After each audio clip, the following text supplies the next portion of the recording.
Please be seated.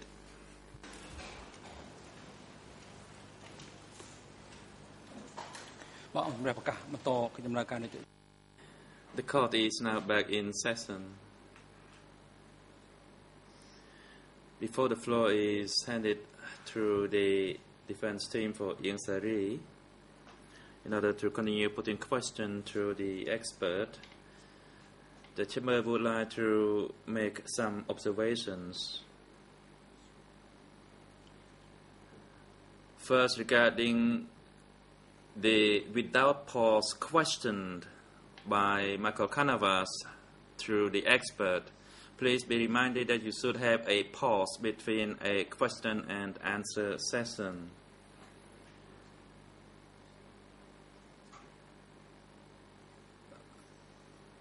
Please try to switch on and off microphone for your question and answer session.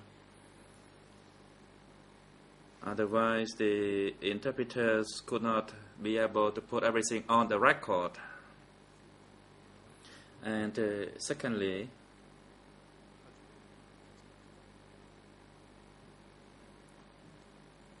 if the document in English is delivered to the expert, the case manager or assistant, please try to show the document in the Khmer version on the screen.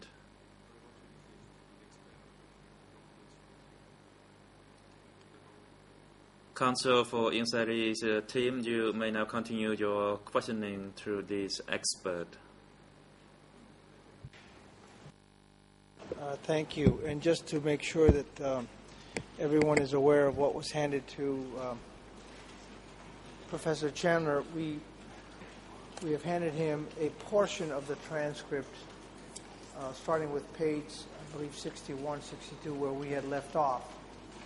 So the time that the part that we covered this morning, we did not hand it to him only because we're trying to save time in the printing, although we'll make that portion available to him as well, and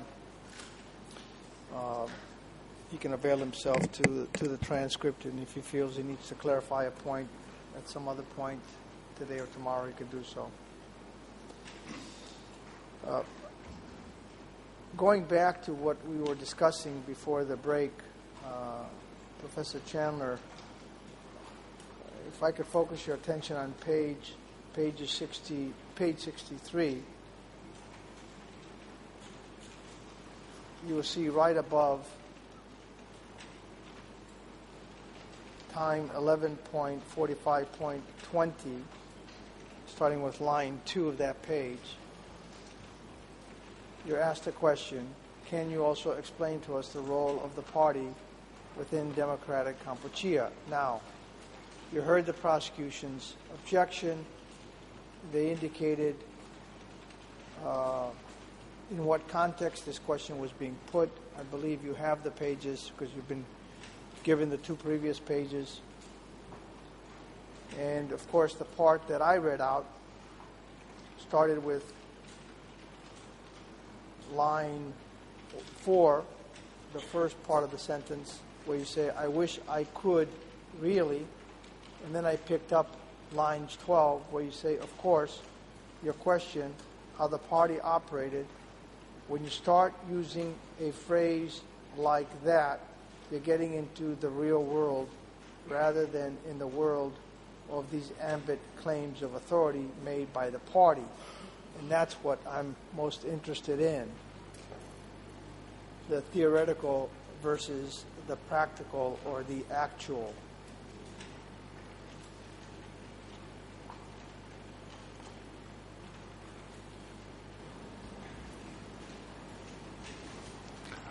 I'm not sure there's a question in there. I'm ready to answer, but lights on. My fault.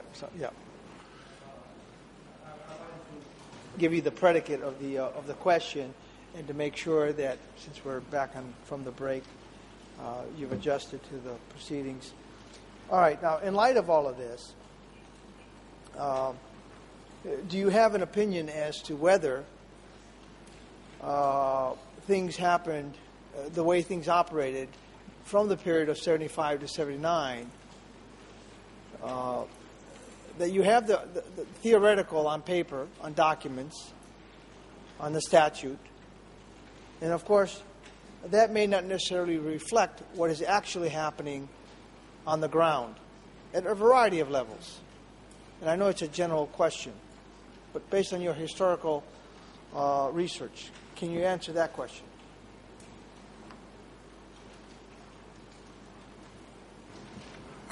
Certainly, there's a gap between the ambit claim. I was unclear of the context before with just the page numbers. The ambit claims are being raised by the statutes of the Communist Party, and the actual practice, insofar as I've had access to this through documents and interviews, shows that there were often gaps between what the party said it could do and what it was able to accomplish, or rather said it had to do, always did, etc., and was able to accomplish.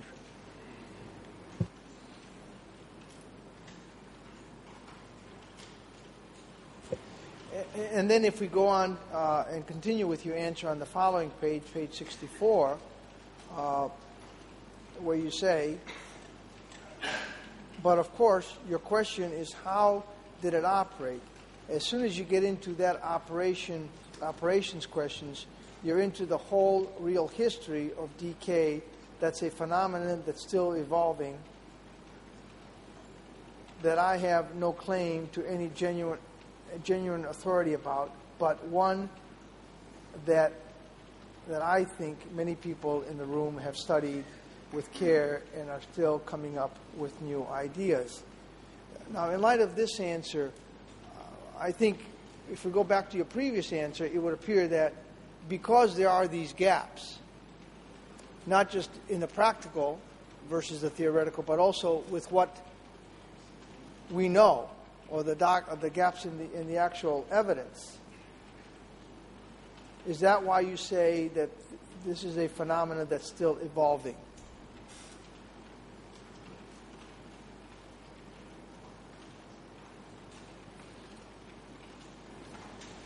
Yes, it is. All right, thank you. Now, I'm going to fast forward a little bit, a few pages, to focus. First, I'll focus you on page 79.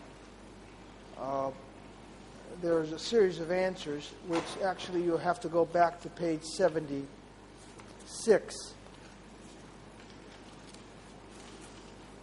where you're asked the question about Articles 3 and 6.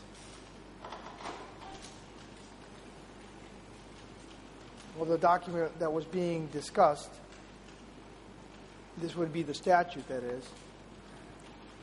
And so in that context, if we just go through, and I'll give you time to read it, but I just want you to focus you on what I'm interested in, and then you can look at it and then give us your opinion.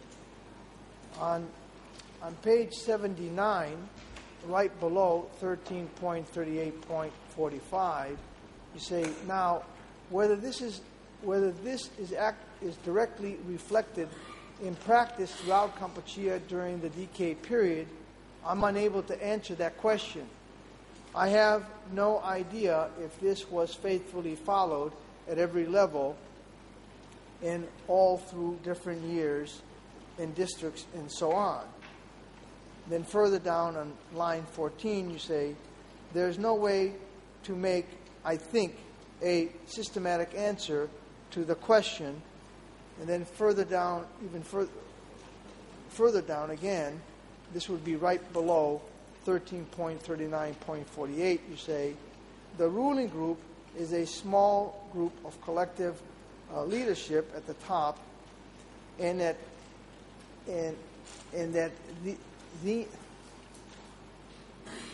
these run through these line of this. It's very difficult to read this. As is, but I say, as it was reflected in practice, I'm not equipped to answer. Now, so it would appear, at least from my reading and hearing your testimony, what you're saying here is that, one, you're not sufficiently informed due to lack of evidence, lack of statements from others or primary sources, you cannot give an informed opinion concerning the practice versus the theoretical, at least with respect to the two articles, Articles 3 and 6, that were referenced as part of the question.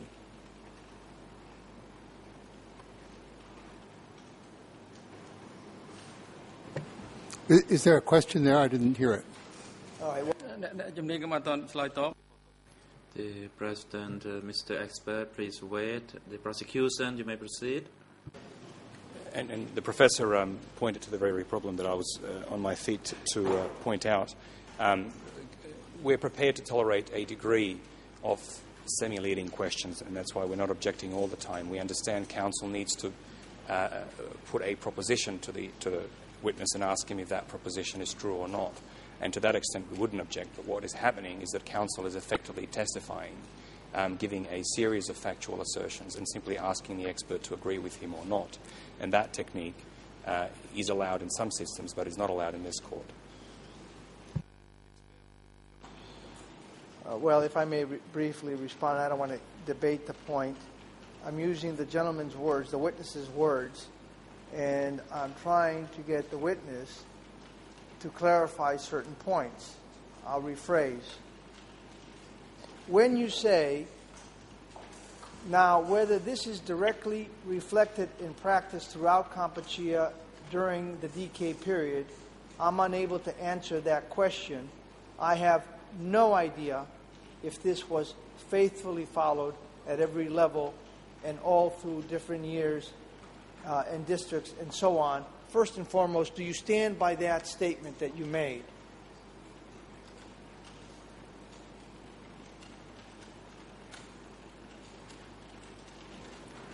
Yes, I do, and I can't imagine someone would have an idea about what went on in every district and every moment and every year of the regime. I was being asked to give an extremely systematic oral response to a very important and interesting question, one that I have thought about, but I wasn't really prepared to write pages of documented history in oral form at that point. So that's why I don't mean to have seemed evasive. But the story of the gaps between theory and practice in Cambodian history at this time, in the history of Cambodia at this time, rather, are well documented and very interesting. Thank you. And there's no need to be defensive. I merely want you to amplify on some of these questions. I can assure you, I'm hardly being aggressive with you, sir. Now, from your answer, however, when you say during every level and through different years, that part, it would appear that you're saying that perhaps things were evolving within that period. Is that a correct interpretation? That what might have happened in 1975, for instance, the practice might be slightly different or radically different in 76, 77, 78. Hence, because of the broad nature of the question, you could not give a pithy and cogent answer.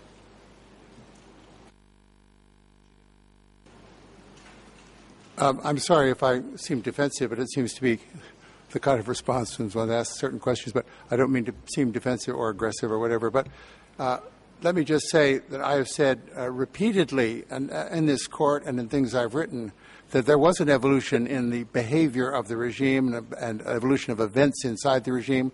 We've discussed several stages, 75 to April 76, changes in the people who were being purged, the entrance of Vietnam as a serious actor in the scene, to put it very euphemistically, the changes of focus from one set of enemies to another. Certainly I meant that there was an evolution from period to period. Thank you. And the purpose is for us to get clarification. And I take it that given that answer, that would apply at all levels, from bottom to top, top to bottom. The answer that you just gave us, that is.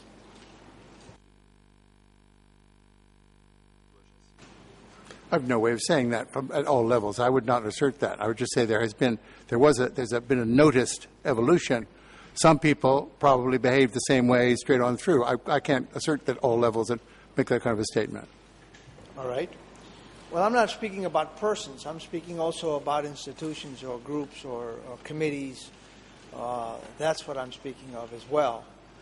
Was it an evolving process where things change, where what might have been envisaged or expected of in 1975 took some detours and radical changes perhaps in 76, 77, 78, 79.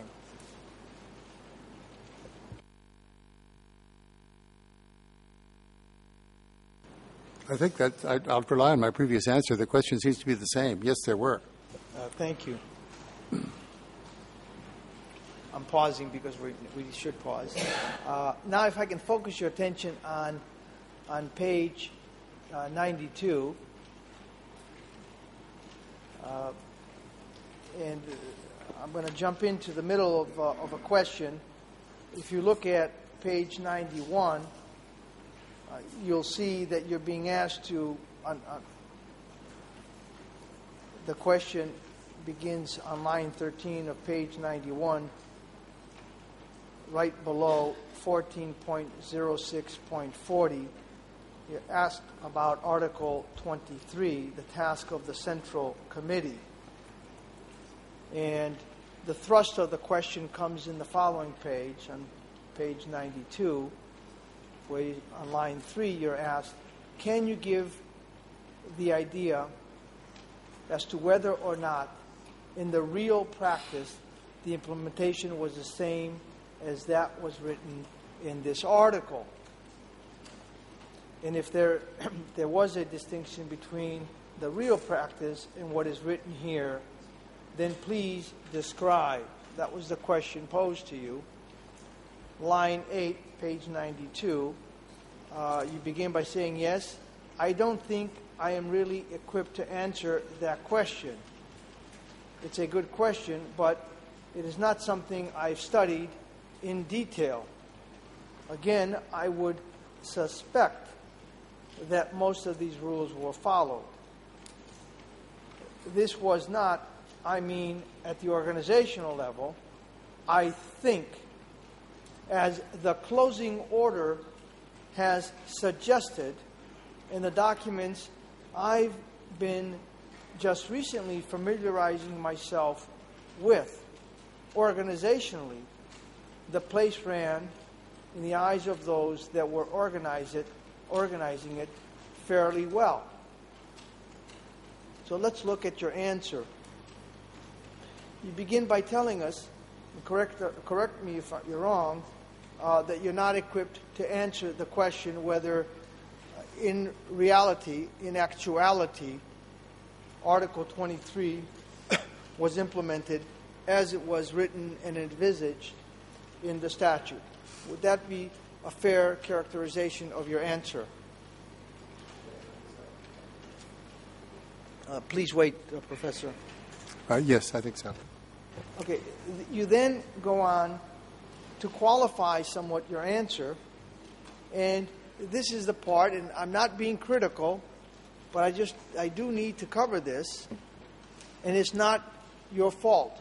But you say, I think, as the closing order has suggested in the documents I have just recently familiarized myself with. Let me ask you here, Professor Cheney, are you aware that the closing order is similar to what we would consider in the Anglo-Saxon system, one which I'm sure you're familiar with, as the indictment?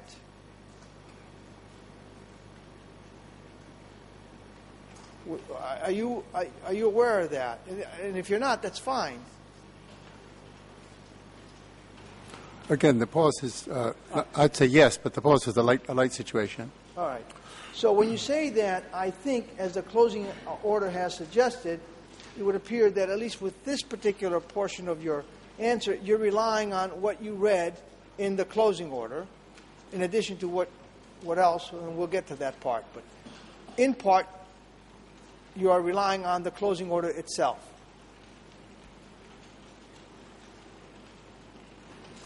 Yes, to an extent.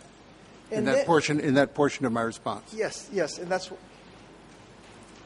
Thank you, and that's why I'm trying to be very careful. Now, when you say, in the documents I have just recently familiarized myself with, and then you say organizationally, and so on and so forth. Well, again, and I apologize if I seem to be insistent or, I would say the word insistent is probably the correct, in knowing what exactly do you mean by the documents just recently familiarized myself with. Are these documents such as, for instance, 7 candidates for prosecution written by your friend and colleague, Heder, many years ago? Is that one of the documents that you're referring to? Or are we speaking about new primary documents, primary sources, which you were unaware of, but have recently come to that have come to your attention? Perhaps the ones that were provided to you by the trial chamber.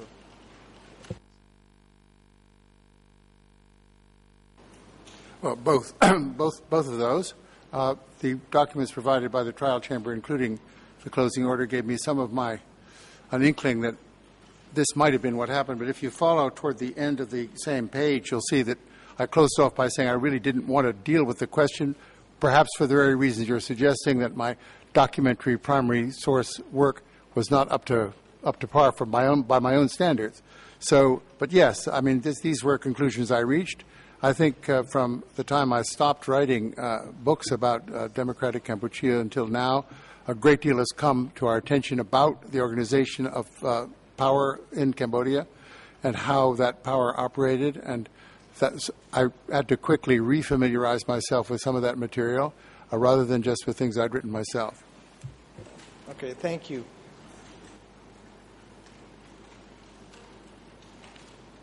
Now, if we could go to page 95 and 96, this would be a 95, 14.17.23. It's line 25.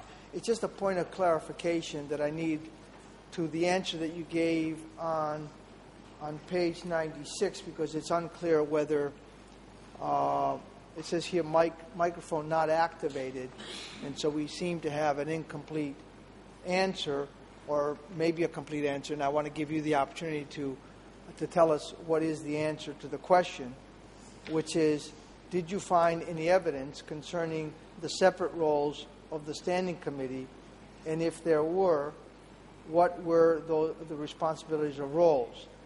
And at least what we have here is, I've done primary research in.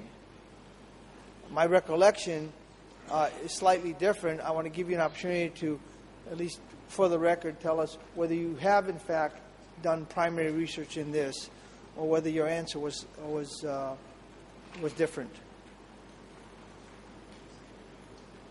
And I know it's kind of tough going back. The answer contains the phrase. I think, as I recall my testimony, I think I said I'm not really prepared to answer that because this is not a subject that I've done primary research in. So that's what I prepared. All right, thank you. Thank you. I just wanted to clarify the record itself, because months from now, or maybe even years, we're going to be relying on this testimony, and we do need to. We won't be able to contact you to give us clarification on those matters. But we appreciate that. Now, if I could focus your attention to another part of your testimony. And here we're going to fast forward to page 109. This again is the 18th of July. And you were provided, you were asked to look at a portion or passage from your book, Voices from S21. If you look at line 17 there, you'll see, and then there's a quote starting at line 25, and that would be right above 15.19.02 time-wise. And it says, the passage is very brief, Professor. It simply states, quote, no document linking either Pol Pot or Ieng Sary directly with orders to eliminate people at S-21 has ever been discovered, although the lines of authority linking S-21 with the party center, Mok Chim Pak, have been established beyond doubt, end of quote. That was the quote from your text. Now, if we go on to the next page, which would be page 111, right above, or right below, I should say, 15.21.40, at line 12, you say, this is part of it's a continuation of your answer, although there was a question in between that, but still, I think it's in context, and you're going to correct me if I'm wrong. It says, I want to make a correction to that passage, however. As we know from the Duch trial, Duch himself was not in touch with all these people. He was in touch only with Son Sen, and occasionally he testified with Nuon Chea. So his connections with these other people, with the center, have not been defined. And when I wrote the book, that's mistaken. I should have said that he knew about the party center. He knew that Son Sen and Nuon Chea were on the party center, but it said, I reported to the party center. That it said, quote, I reported to the party center is one of his interviews or whatever. But, in fact, as we learn from the testimony, he just saw one or at most two people. Now, it's at least from this passage, it seems that having listened or read Duch's testimony, you were prepared in this instance to acknowledge the need to correct the record from what you had written. Would that be a fair way of putting it?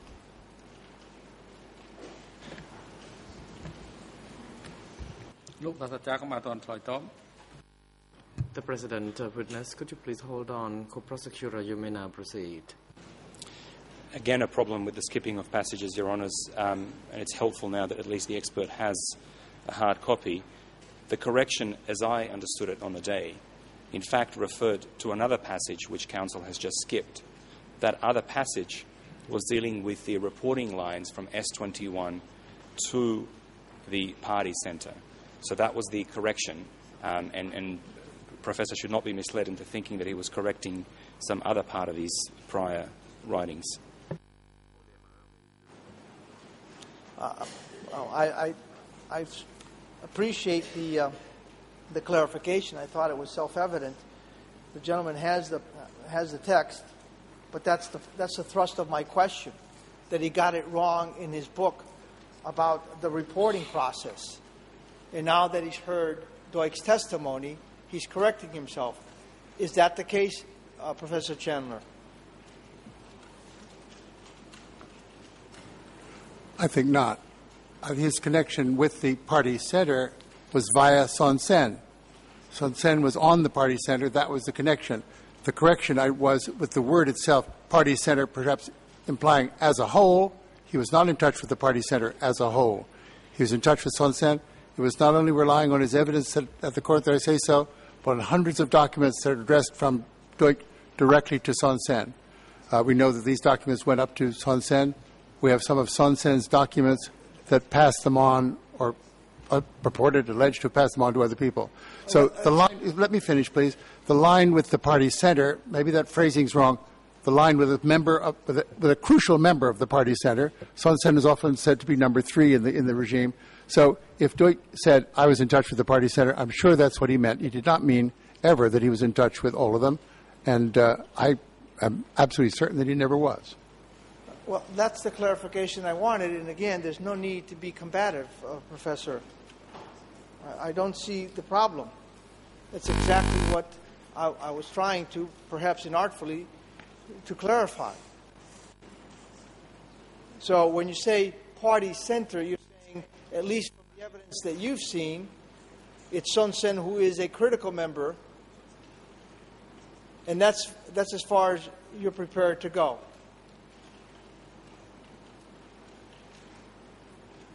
But you're not willing to say that on all instances he reported to the entire center, whatever that center may have been.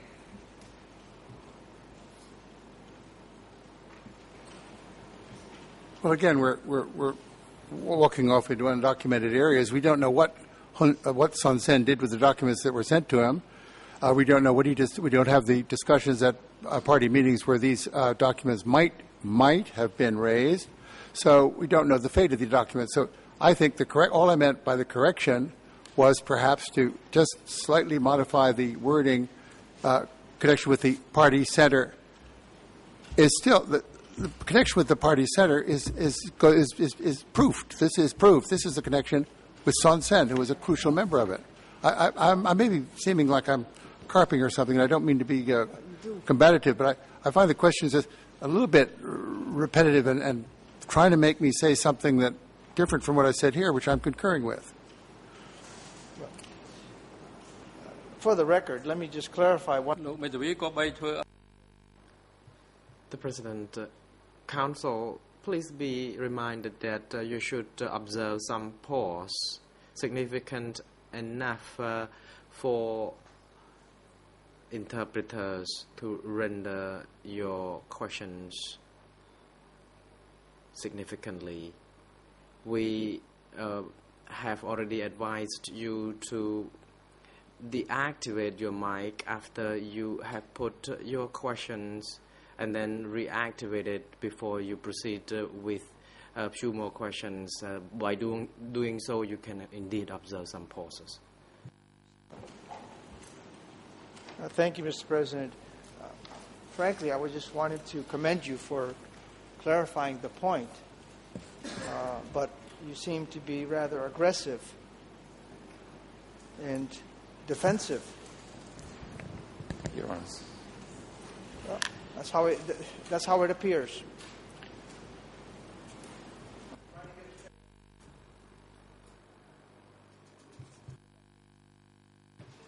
The President, I would like to hand over to Judge Cartwright.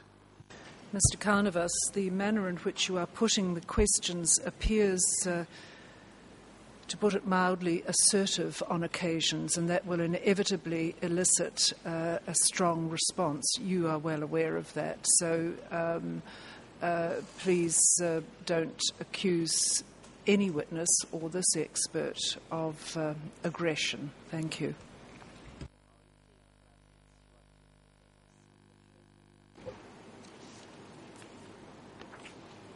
Now, if we could look at, since you clarified the point on Duik, and again, we wish to thank you for that, for your frankness and your willingness to correct yourself there on the record and expand on it today.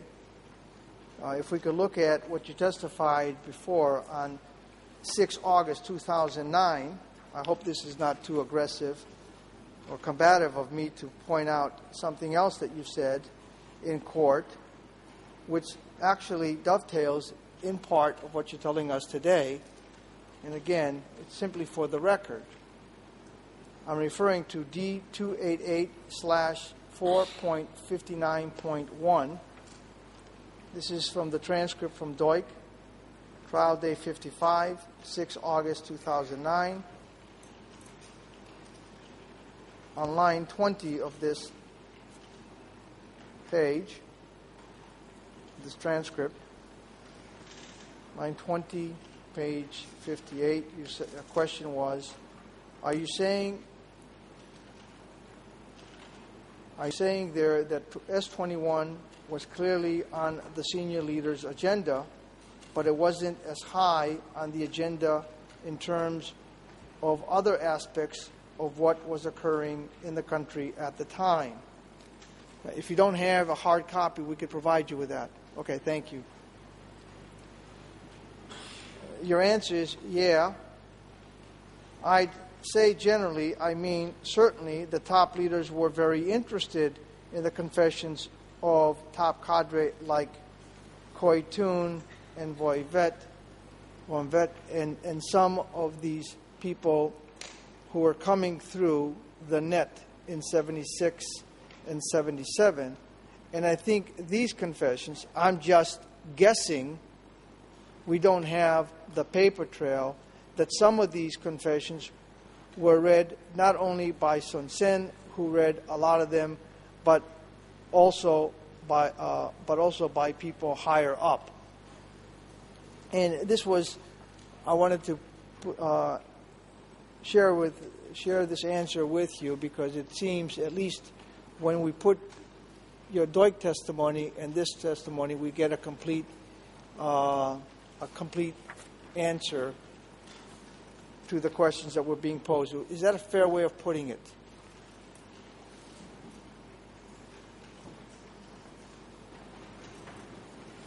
Yes. Thank you. If we could go on to the next page, which is 119, and it's right below time 15.40.00.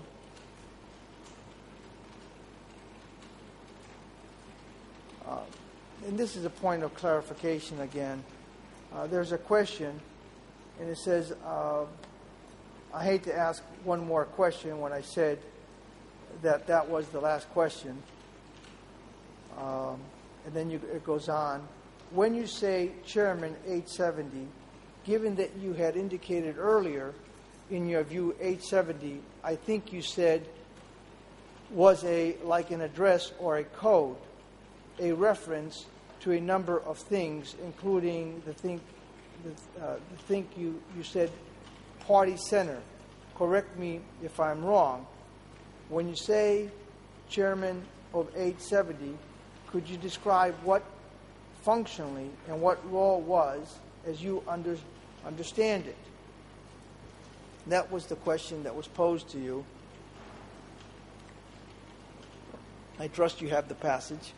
Your answer was, the way I've come to understand this better, I must admit, is through the closing order. This is not stuff that I was concentrating on before, but it seems to me 870 was a code name, actually Pol Pot. And then you go on. So, at least in this particular passage, your answer would appear to be that your understanding of what 870 meant, among other things, was Pol Pot. And that comes from your reading, or the clarification comes from reading of the closing order. Is that correct?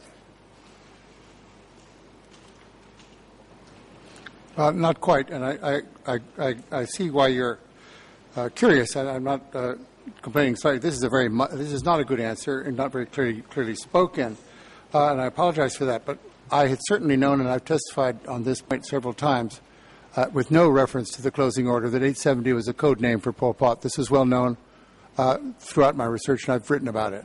Okay. What I hadn't known, and which was not drawn to my attention, it was also well known from other documents, drawn to my attention by the closing order alone, was that 870. I knew about the office of 870. I knew such a thing existed through my work with documents from S21.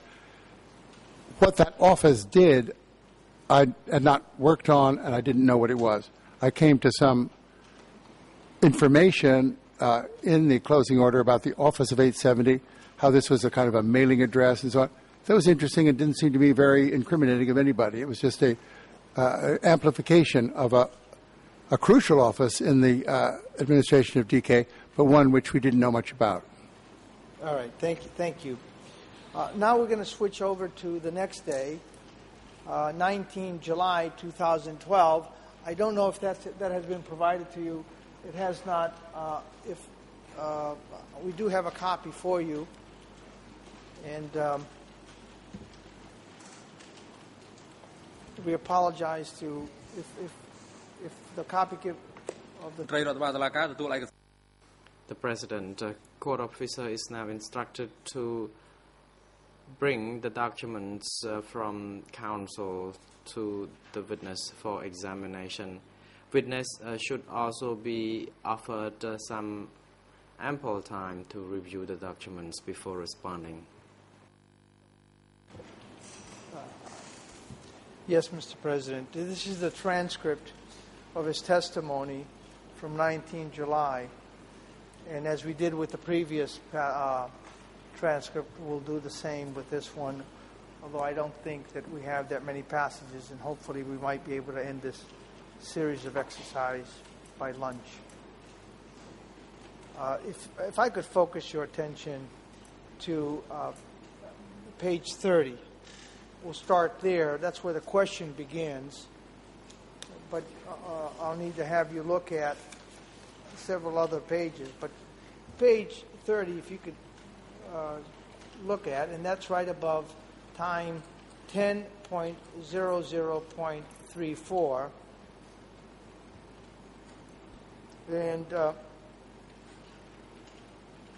you're being asked primarily to look at and focus on the years 1966 and 67.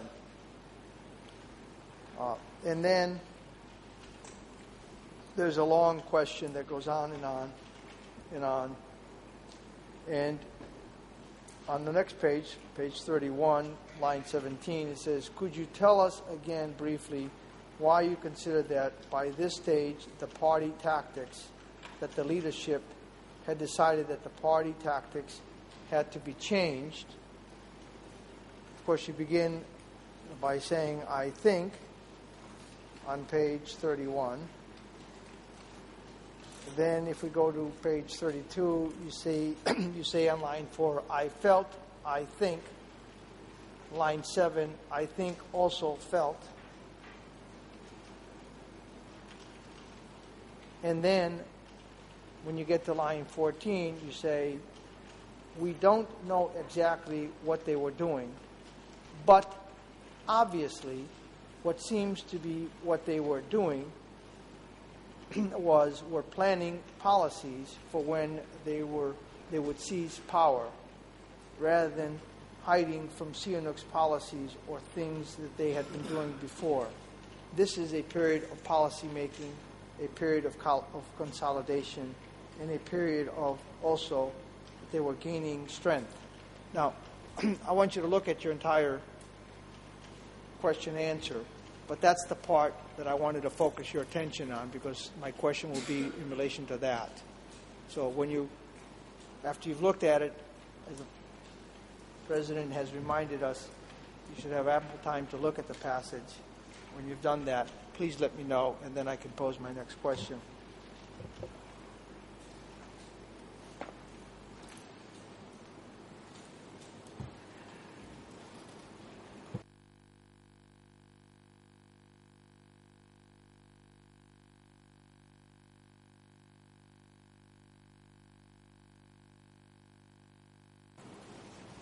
Go ahead.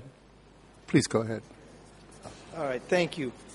I guess my question would be, well, we've known from your testimony that you weren't there. I mean, that's pretty obvious. But here you seem to be making a rather categorical answer that it's obvious that this was a planning of policy, period, as opposed to doing something else.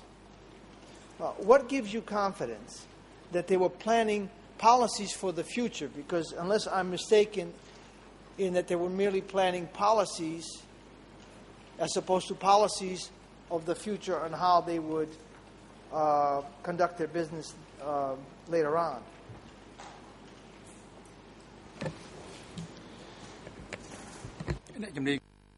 The President.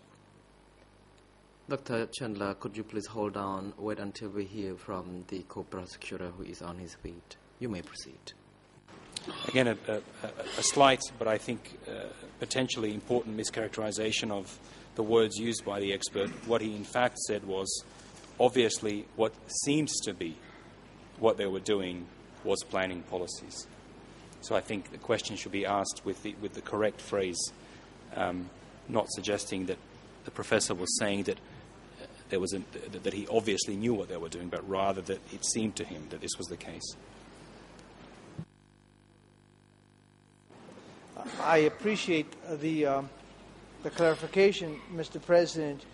What confuses me, and what I'm worried that might confuse members of the bench, is when the answer goes on, where he says, this is a period of policy making, a period of consolidation, and also they're gaining strength. There, it seemed to be a rather declarative statement. He's declaring that this indeed. So whereas before he says it seems, now, and that's why I'm giving the gentleman an opportunity to clarify the point. Because before that, I pointed out where he says, I think and I felt. So to put it, if I could rephrase the question, is it just a mere assumption on your part that this is a policy planning period, among other things?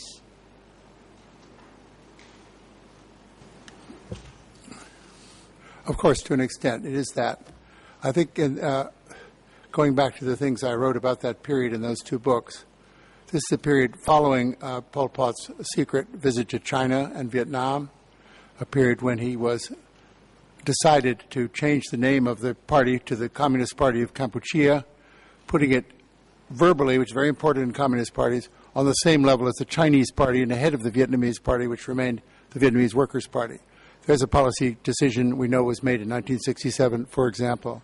The move to Ratanakiri from the eastern zone where they'd been before, along the Vietnamese border, removed the party leadership from what must have been, close proximity to Vietnamese troops, as this was a Vietnamese military base, Office 100.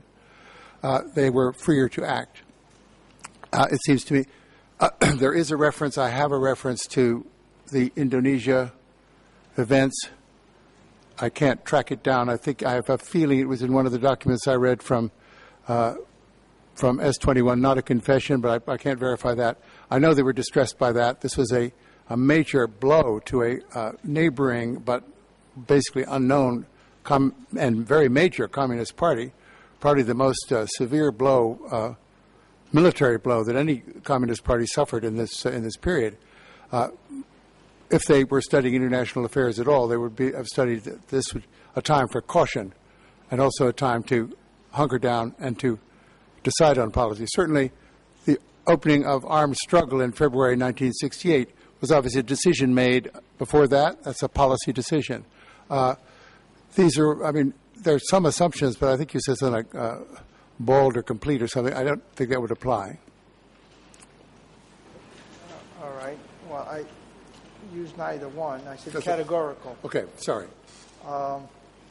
That was the phrase that I used.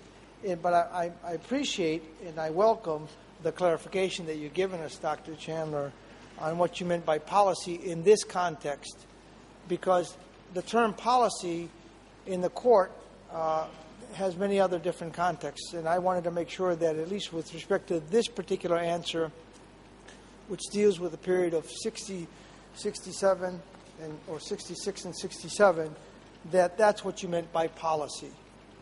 And you gave us these examples, and thank you very much. Now, if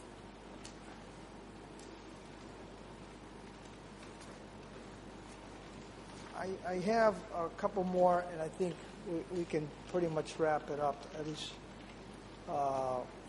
this part of your testimony. If I could get you to look at page 86, and that would be right above 13.40.45.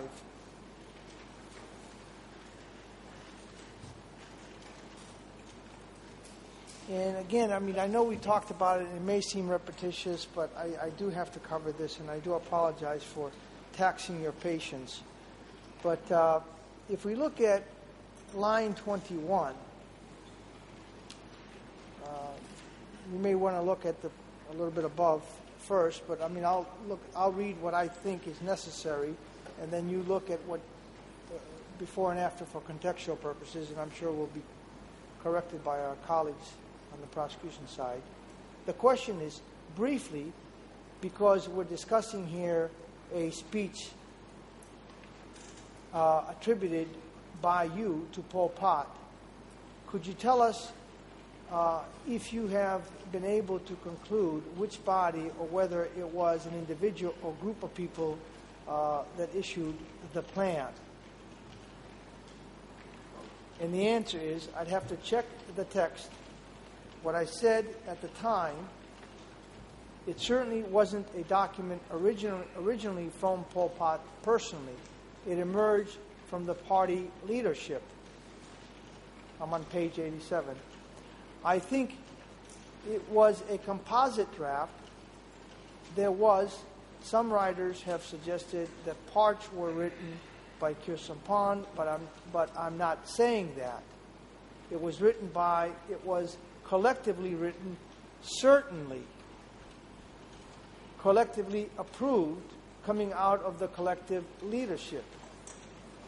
And it was, again, you never get a single signature on any DK documents, but only the leader can explain, and only the leader has the final word.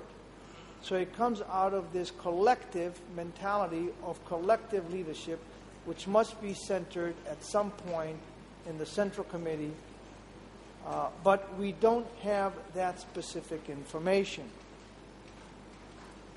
Now, in light of that answer, Professor Chandler, and in light of some of the qualifications that you've made thus far,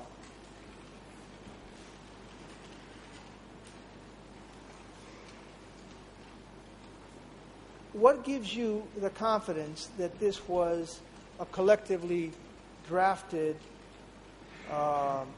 document, a composite of drafts that was collectively drafted? And I assume when you say collectively that you're talking about at very high levels, people would have chimed in and put in their respective portions.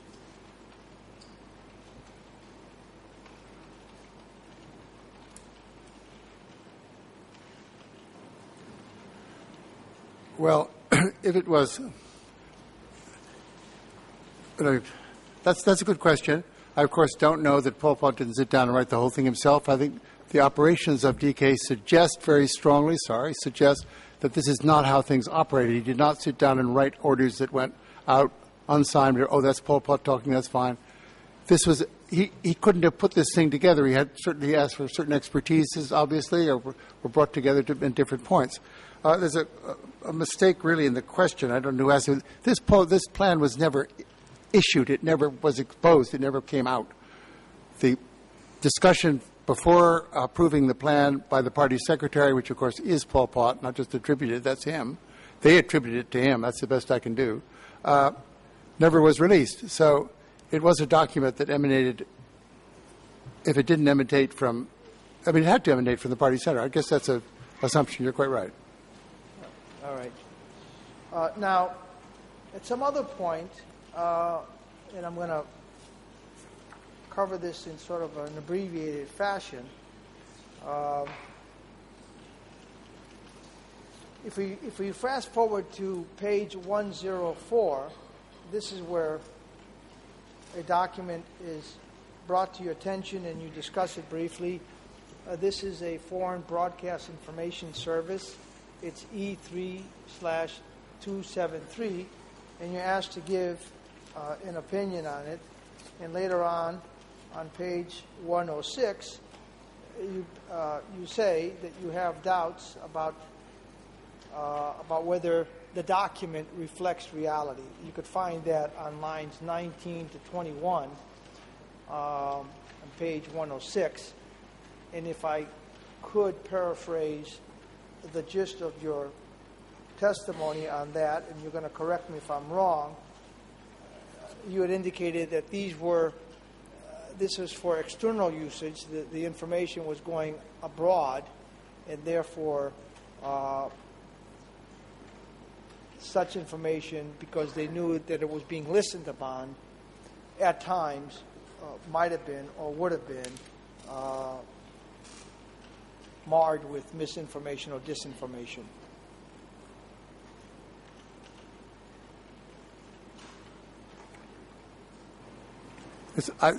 This was the public face of Democratic Kampuchea, and they knew that these broadcasts were being, they might not have known how systematically they were being monitored, but they certainly knew that there were people overseas whom they didn't trust who were listening to these broadcasts.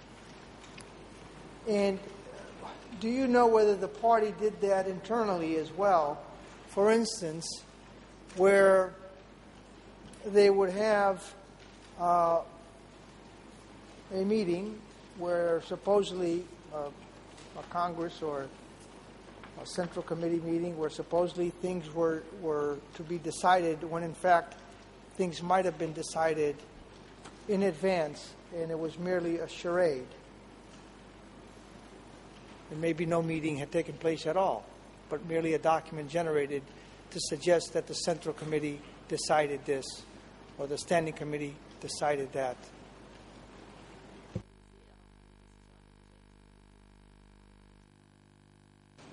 Yeah, I can certainly concur with that and cite you back to the evidence of the public reports on the election with 98% of the population participating, which is, even if the election had taken place the way they said it was, this is absurd. No electorate like that has ever happened. Oh, no, on paper, they happen on paper. Thank you, Professor Chandler. Mr. President, I see it's 12, and I've concluded this portion of my examination. I'm told by my colleagues that I have until 2:35. I don't think I will need the entire time, but I will try to be as efficient as possible to ensure that we stay within the guided period collectively, that is, of 2.5 days that we were provided.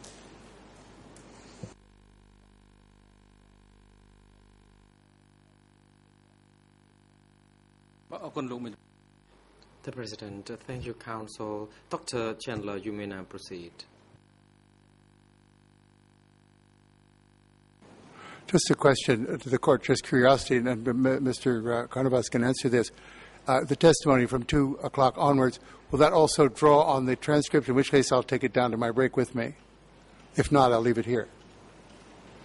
I want you to enjoy your lunch, Dr.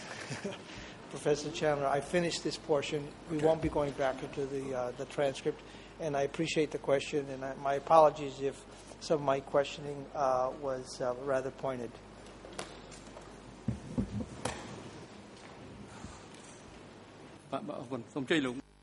The President, thank you. Counsel for Mr. Kirsampan, you may now proceed. Merci, Monsieur le Président. Thank you, Mr. President, for also answering Mr. Chandler's question, because it also concerns us.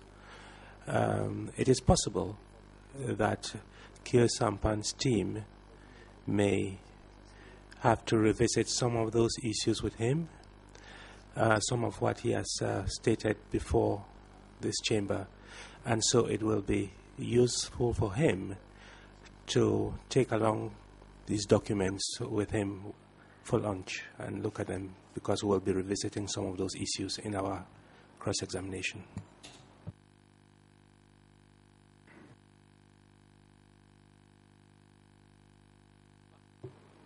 The President,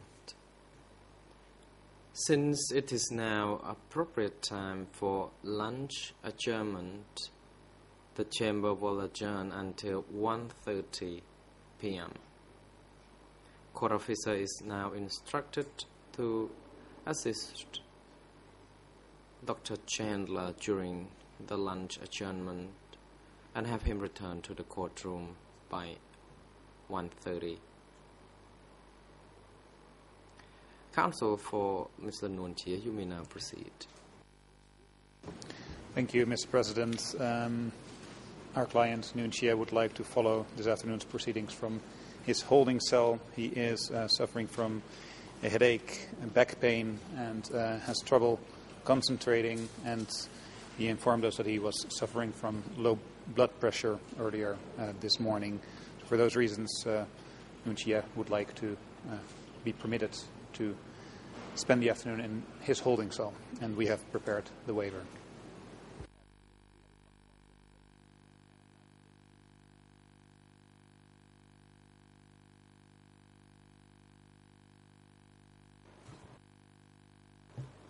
The President, the Chamber notes the request made by Counsel for Nuon Chea on behalf of Nuon Chea, asking the Chamber to grant permission to Nuon Chea to observe the proceedings from his holding cell for the remainder of the day due to the fact that he has some health concern. Counsel has already made it clear that the waiver would be produced immediately. The Chamber therefore grants the request.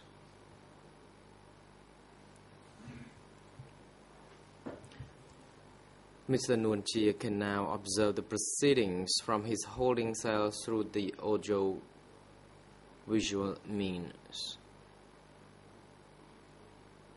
Counsel for Mr. Nuon Chea is now instructed to submit the waiver, signed or thumbprint, given thumbprint by Mr. Nuon Chea, and AV booth officers are now instructed to ensure that the AV equipments are well connected to the holding cell so that Mr. Nuon Chea can observe the proceedings from there. Security personnel are now instructed to bring Mr. Nuon Chea and Khieu Samphan to the holding cells and return Mr. Khieu Samphan to the courtroom when the next session resumes at 1:30 p.m.